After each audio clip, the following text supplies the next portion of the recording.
कह के आया था कि आप 20 तारीख को अनशन तोड़ देना, आपकी मांग यह है कि प्रोटेस्ट हो, तो मैं आपको विश्वास दिलाता हूं कि जंतर मंतर से लेके और संसद तक आदमी ही आदमी होगा। मेरी बात का आपको सूचना कब आई कि आपको लखनऊ में प्रोटेस्ट करना है? कब आई? कल? अब सोचो अगर एक हफ्ते की सूचना पर मैं लखनऊ बुलाऊं लोगों को तो क्या होगा? दिल्ली जैसे 10 जंतर मंतर में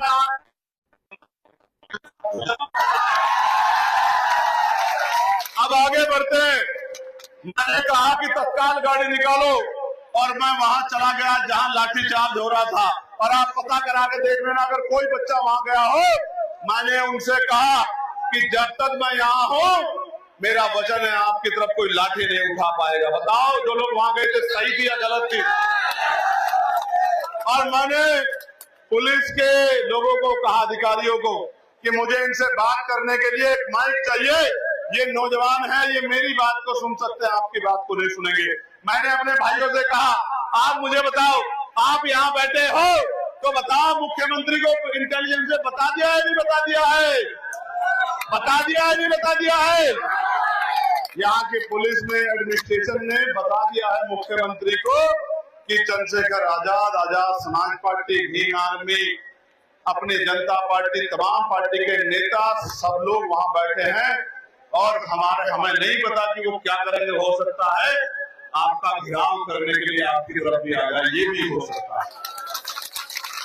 तो प्यारे साथियों, मैंने बच्चों से कहा ये देश की राजधानी है, देश का दिल है, आप जहां हो वहीं बैठे रहो, आगे मत बढ़ना।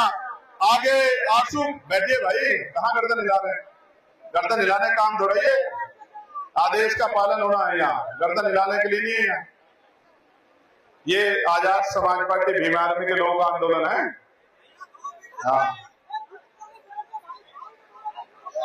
मैंने उनसे कहा बच्चों से कि आप यहीं बैठ जाओ, ये देश की राजधानी, देश का दिल है, ये जब तक बंद रहेगा सरकार चैन से नहीं आएगी, चैन से नहीं बैठ पाएगी। आप आगे बढ़ोगे, तत्काल पुलिस आगे से आंसू गैस के गोले लाठी चला रही है, मैं आपको पिटते नहीं देख पाऊंगा, आप बैठ जाओ। बच्चों ने मेरी बात मानी, छात्रों ने मेरी बात मानी, मैं आगे बढ़ गया। आगे आंसू गैस के गोले चल रहे थे, उस आंसू गैस के गोलों के शिकार हम लोग भी हुए। मेरी भी आंखों में ऐसे जैसे मिर्चें लग गई हो, इस तरह की पूरा चेहरा। वो तो अगर नौजवान साथी तत्काल पानी की व्यवस्था नहीं कराते तो शायद देख भी नहीं पाते।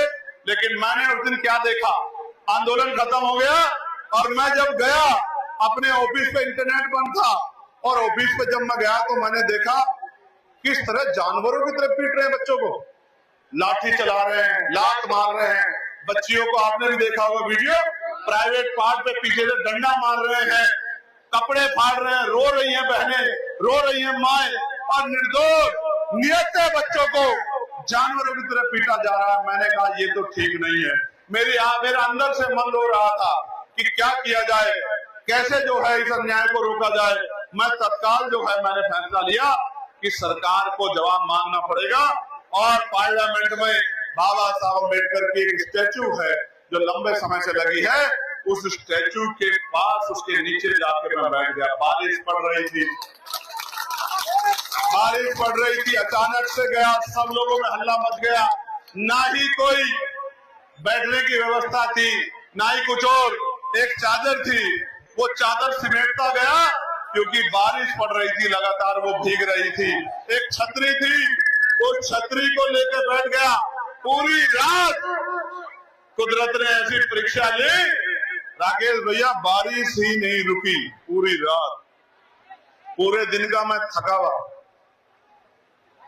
और पूरी रात बेटे उधर से लिया, उधर से लिया, बीच में मत, उधर से लिया, उधर से पीछे से लिया, पीछे से लिया।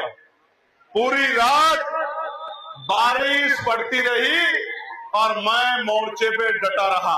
अगले दिन की सुबह हुई, मुझसे स्पीकर साहब ने बात की, मुझसे कहा आप छोड़ दो वहां से, आप अंदर आके बैठ जाओ।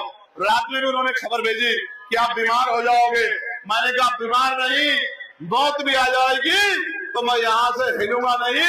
आपकी सरकार ने आपकी सरकार ने अन्याय किया बच्चों पे, मेरे बहनों भाइयों पे, मैं हिलने वाला नहीं हूँ। उनको लाठियां पड़ी है, वो खुले आसमान में सो रहे हैं, वहाँ चादर भी नहीं है, वहाँ पानी भी नहीं है, वहाँ खाना भी नहीं है, और आप मुझसे कहते हो कि मैं उनका प्रतिनिधि हूँ, मैं जाके गद्दे पे सो जाऊं। मेरा जमीन इस बात की गवाही नहीं देता, जहाँ वो पड़े हैं वहीं मैं रहूंगा। सुबह के समय फिर बात हुई, मैंने कहा कि मैं यहाँ क्यों बैठा हूँ कि जब हाउस चलेगा तो पार्लियामेंट में जाके अपनी बात रखूंगा, और जब हाउस नहीं चलेगा तो इस खुली जगह पर बाबा साहब के स्टैचू के नीचे बैठ के मीडिया से भी, फेसबुक से भी, इंस्टाग्राम से भी देश के लोगों को संदेश दूंगा कि ये संवेदनहीन सरकार किसी को सुनना नहीं चाहती। अगले दिन फिर रात हुई ऐसे, बारिश ने फिर परीक्षा ली, हम परीक्षा में पास हुए, दिन निकल गया। फिर स्पीकर साहब ने वार्ता की, क्या चाहते हो? मैंने कहा एक ही चीज चाहिए। बोले क्या? मैंने कहा सबसे पहले शिक्षा मंत्री का इस्तीफा। और उस इस्तीफे के बाद जिन बच्चों पे लाठियां जिन्होंने चलाई है, उन बच्चों पे लाठियां चलाने वाले मेरी बहनों पे, मेरे भाइयों पे लाठी चलाने वाले अधिकारियों पे कार्रवाई जब तक वो नहीं होगी तब तक मैं मानूंगा कि सरकार हमारे बच्चों की तरफ नहीं देखेगी। फिर दोपहर में इस सरकार के दो बड़े मंत्री, एक कानून मंत्री और दूसरे सामाजिक न्याय अधिकारिता मंत्री मेरे पास आए कि भाई इतनी गर्मी में बैठे हो, बीमार हो जाओगे, उठ जाओ। मैंने कहा मुझे उठाने का एक ही तरीका है कि सबसे पहले धर्मेंद्र प्रधान जी इस्तीफा देंगे, उसके बाद मैं आपसे कोई बात। बोले हमें आपकी चिंता है। मैंने कहा आपको मेरी चिंता है, मुझे मेरे बहनों भाइयों की, बच्चों की चिंता है, देश के बच्चों की चिंता है, उनके भविष्य की चिंता है। युवा देश की रीढ़ है, जब तक उनके साथ न्याय नहीं होगा तब तक बात आगे नहीं बढ़ेगा। प्यारे साथियों, मैंने वीडियो के माध्यम से देखा, नौजवान रुक गया, लाठी लगनी शुरू हुई, नौजवान रुक गया, फिर भी लाठियों से पीटते रहे। उसने हाथ खड़े कर लिए, सरेंडर कर दिया, फिर भी लाठियों से पीटते रहे। उसने हाथ ऊपर उठा लिए, हाथ जोड़ लिए, फिर भी पीटते रहे। टांगों से काम नहीं चला तो कमर को लाठी मारते रहे। और मैंने ऐसा निर्दयता भी देखी, इतने निर्दयी हो गए कि जब तक सर पे लाठी मार के वो गिरा नहीं तब तक लाठी रुकी रही।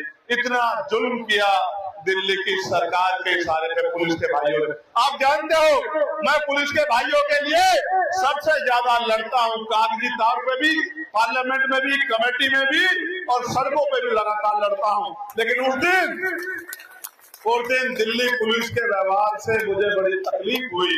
सारे पुलिस के भाई गलत नहीं हैं, लेकिन कुछ भाइयों ने इतनी गलती की, कुछ बहनों ने इतनी गलती की कि मन में जैसे पत्थर रखा गया उनके नाम का। मेरे आज भी याद है, दिल्ली में गुरु रविदास घर का आंदोलन हुआ था, एनआरसी का आंदोलन हुआ था। पूरी रात दिल्ली पुलिस ने मुझे पीटा था, मेरे नाखून खींच लिए थे, मेरे दांत तोड़ दिए थे, मेरी रीढ़ की हड्डी में गैप है। मैं जानता हूं कि जो पकड़े गए होंगे उनके साथ कितना अन्याय किया गया होगा, इसलिए मैं वो जगह नहीं छोड़ रहा था। फिर हमें आश्वासन दिया गया, मैंने कहा आपकी क्या मांग है? मैंने कहा मेरी कोई मांग नहीं है। उन बच्चों से आप जो प्रोटेस्ट कर रहे हैं उनसे संवाद करो, रास्ता निकालो। मैं नहीं कहता 100% मांग पूरी करो, लेकिन जो उनकी जायज मांगे वो पूरी करो। सवाल ये है, 22 लोगों की जान गई, 22 बच्चों की, किसकी वजह से गई? फेल नीट परीक्षा की वजह से। नीट परीक्षा का जिम्मेदार कौन है? कराने की जिम्मेदारी किस पे है? एचआरडी मिनिस्ट्री पे, धर्मेंद्र प्रधान जी पे। धर्मेंद्र प्रधान जी की गलत नीतियों की वजह से उन 22 बच्चों को ने अपनी जान को, अपने जीवन को खत्म कर दिया। नैतिकता के आधार पर उनको स्वतः इस्तीफा देना चाहिए था, लेकिन देर से ही सही आपके आंदोलन से आज वो जागे और इस्तीफा देना पड़ा। मैं इसके लिए आपके आंदोलन